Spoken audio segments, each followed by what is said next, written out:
আমার সাথে শাবানাজি কখনোই ফিল্ম নিয়ে কথা বলেন না, আমাকে খালি বলে, আমাকে উনি যে অ্যাডভাইস দেওয়া দেন, ওনার সাথে আমার কিছু মনে করবেন না, এটা বলা উচিত কিনা জানি না। সারাক্ষণ উনি আমাকে এই যে আমি আমি এটা ওনার কথা মনে হয় যে আমি কালকে উনি বলেছেন বৃহস্পতিবার দিন নখ কাটবি মিশা, বৃহস্পতিবার দিন আর সোমবার দিন কাটবি, বড় লোক হবি। তো উনি এটা সুন্নাত, আল্লাহ রসুলের সুন্নাত, আমি এটা মনে রাখি। শাবানাজির কথা বললেন, উনি আমাকে, আমি প্লেনে ভয় পাই কারণ আমার ক্লাস্ট্রোফোবিয়া আছে। তো প্লেনে আমাকে বলেন যে তুই সারাক্ষণ তুই দরুদ শরীফ পড়বি। তারপর উনি বলছেন যে তোর রিজিকে বরকত, মানে আমি যে পেশা এটা বরকত দেবে, ওই আমল দেন উনি। তারপরে নফল ইবাদতগুলো করলে, নফল ইবাদত করলে কোন সময় করলে বা এটা খুব বেশি, এই দোয়াটা পড়লে অনেক বেশিই পাবি।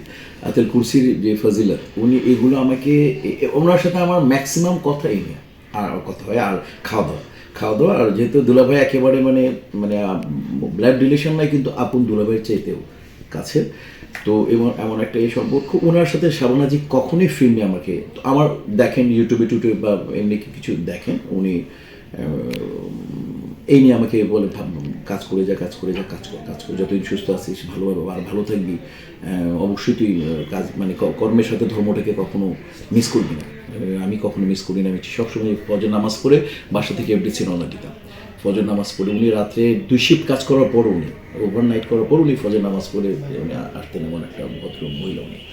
এটা বোঝা যায় ওনার বিষয়টা অদম্য একটা ক্ষমতা। স্পিরিচুয়ালিটি কাহাকে বলে, ওনাকে দেখলেই মনে হয় যে ওনার ভিতরে একটা মানে স্পিরিচুয়ালিটি ওনার ছিল, বিধায় উনি এখানে টপ 1 ছিলেন এবং টপ 1 থেকে উনি এটাকে স্যাক্রিফাইস করতে হবে। ওনার ভিতর কী পরিমাণে আমলে উনি টুইটুম্বুর যে, যিনি ওই সময় কোনো সালমান শাহ সুপারস্টার, কিন্তু ওনার পেমেন্ট সালমান শাহ থেকে বেশি ছিল। আর গল্প, উনি যে ছবিতে ছিলেন, সালমান শাহ যে ছবিতে ছিল স্নেহ বা বড় বড় সন্ধি, বড় বড় ছবি দেখি, উনি মেইন ক্যারেক্টার, শাবানাজি ছিলেন মেইন ক্যারেক্টার। তো শাবানাজি ওই সময় মানে ওয়ান ওমেন ইন্ডাস্ট্রি ছিলেন, তখন উনি সর্বোচ্চ পারিশ্রমিক পাওয়ার পরও সম্ভবত উনি হজ করার পর উনি হয়তো বা হয়তোবা নিজের সাথে নিজে কমিটমেন্ট করলেন যে আমি আর কাজ করবো না। ওই দিন পর থেকে উনি কাজও করেন না, সাধারণত উনি কারোর সামনেও আসেন না। বাট দুলাভাইয়ের ইচ্ছা, দুলাভাইয়ের তো অনেক বড় প্রোডাকশন হচ্ছিল, দুলাভাই মনে মিশারে ছবি করতে চাই। তো ও দুলাভাইয়ের মাঝে মাঝে ছবি নিয়ে বলেন, কিন্তু আপা কোনো দিনই প্রোডাকশন নিয়ে আমাকে কোনো দিন কিছু বলেনি।